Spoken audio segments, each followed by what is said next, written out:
Welcome back. So, I don't know about you, but if you've been following the debates around energy and Eskom and power production, it's possible to be a little confused. We have the CEO, Ruyter, talking about spending a lot of money, 105 billion rand on renewable energy. We have the President, Cyril Ramaphosa, and the ANC talking about climate change and renewable energy. In fact, it's in the ANC's local government election manifesto. At the same time, we have the minister in charge of this, the Energy Minister Gwede Mantashe. He's also the Minister of Mineral Resources, talking about the importance of coal technology and saying that a gas and nuclear industry could save our economy. Dr Vishwas Satgar is an activist at the Climate Justice Charter movement. Dr. Satgar, good afternoon to you.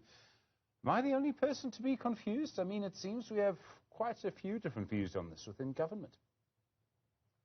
Yeah, it sounds like a muddle and definitely contradictory. But I think what's underlying this, of course, is a failure to really come to terms with the seriousness of the worsening climate crisis. At the first level is science. And it's very clear that the government, despite being part of the multilateral process for almost 3 decades, hasn't really internalized the science. We are heading very fast for a 1.5 degrees Celsius at a global level, overshoot. South Africa will be at 3 degrees. That's the climate science. Now, that hasn't been internalized by the government. It means that we are really going to have major climate shifts and stresses in South Africa. The second point is the recent scientific report by the Working Group on the Physical Science Basis of Climate Change. It just came out.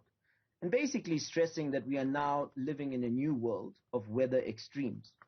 In South Africa, that means in the next 5 years, we're going to have an El Niño drought, which is going to be deep, which is going to be longer, and which is going to really be devastating. We're going to have other extreme weather events between now and 1.5 degrees Celsius overshoot, whether it's tornadoes, possibly cyclonic landings in South Africa, according to Francois Engelbrecht, and so on. So that's the second critical issue around climate science that's not been internalized. But the third issue around climate science that's not being internalized is the inequities in intergenerational justice.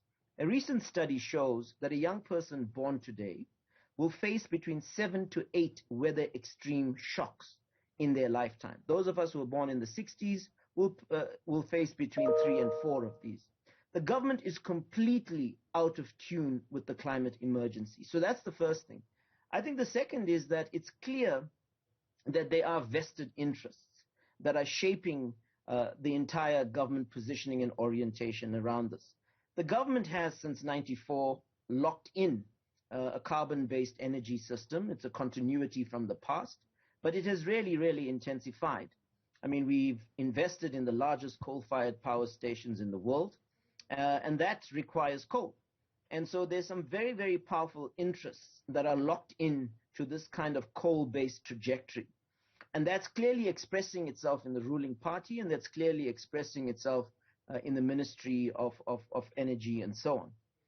I think the third important issue here is the failure of the government to take on board the imperatives of speeding up the just transition.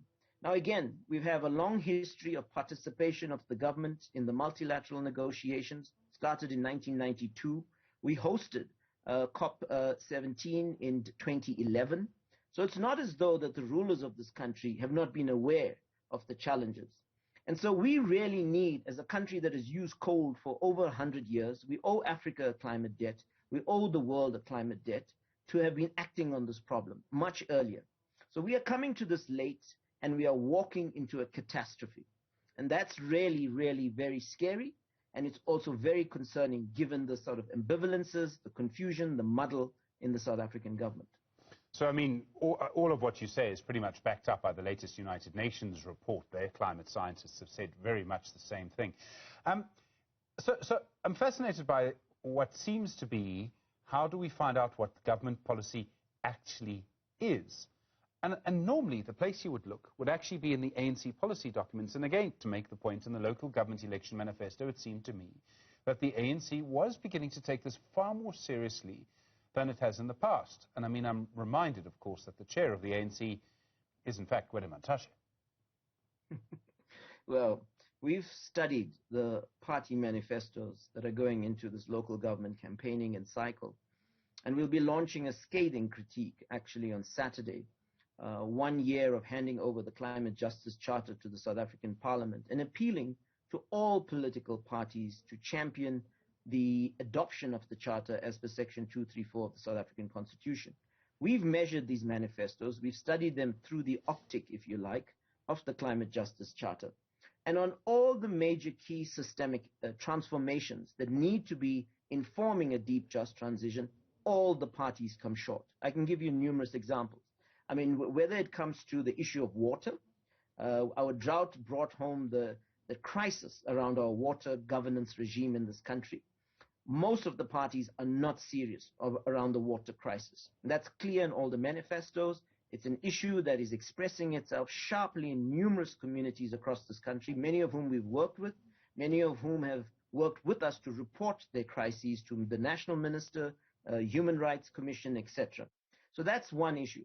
I mean, the other is the renewable energy transition. Again, a lot of conflicting language and discourse coming out, whether it's from the ANC, whether it's from the DA, or whether it's from the EFF, for instance. Public transport, particularly clean energy public transport, very, very important for the citizens of this country, very, very important for the deep, just transition. Again, nothing serious coming through in these manifestos. So you really have, again, a performative politics.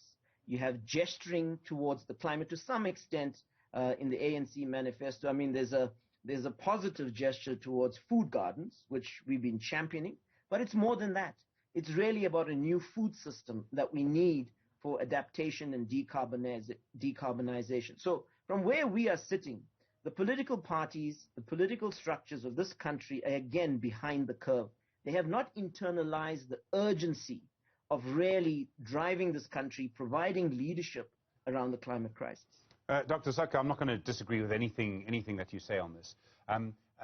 It's not my job to support or defend politicians at all. I would say my job's probably the opposite.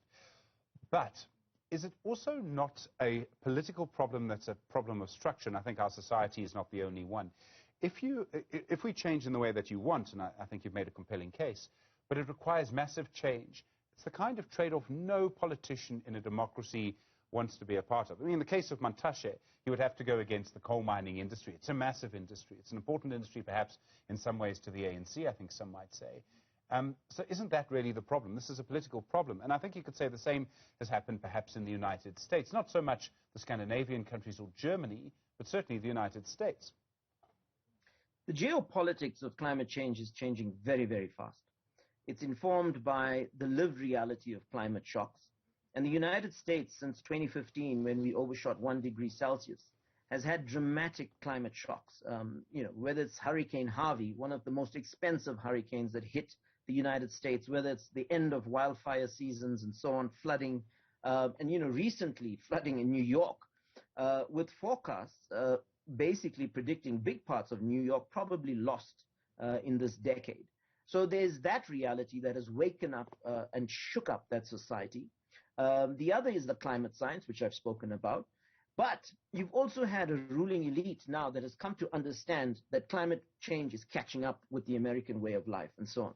Biden is the first president, the first U.S. president, to really champion climate in a serious way. In other words, he's placing it on the domestic agenda. His 3 trillion rand spend that he's trying to negotiate and pilot through the Congress is really about piloting a just transition in the United States. The European Union has already made this shift. They're talking about a Green New Deal, and it's now informing policy. They've already sent signals to the world that they will be introducing green tariffs, etc., and they are transitioning their economies. China, which is actually a carbon criminal, I mean, it's caught up with the US, it's surpassed them on aggregate emissions, although on per capita, they're equivalent to Europe. They are beginning to wake up and realize in terms of their nationally determined commitments, they have to have steep cuts. Everybody's watching them as we go to the COP. They have signaled that they are no longer investing in coal investments in the world. Now, that has even implications for South Africa, the Messina-Mercado economic zone, where there's a planned Chinese smelter and investment that's coal-driven, etc. But that geopolitics is very, very crucial. South Africa is out of step with that in many, many ways. So, we are now dotting the I's and crossing the T's. We are signaling our nationally determined commitments. But again, Carbon Tracker has assessed all the commitments being made despite the shifts in global geopolitics.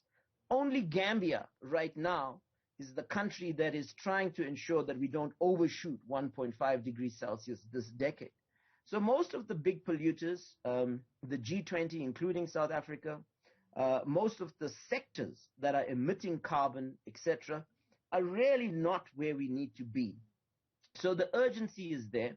The politics is changing very, very fast, and South Africa really, really has to catch up. And I think this is the urgency we're trying to build into the conversation and bring to the conversation. Democracies actually are now entering a new phase in the history of politics. We're entering the phase of climate elections.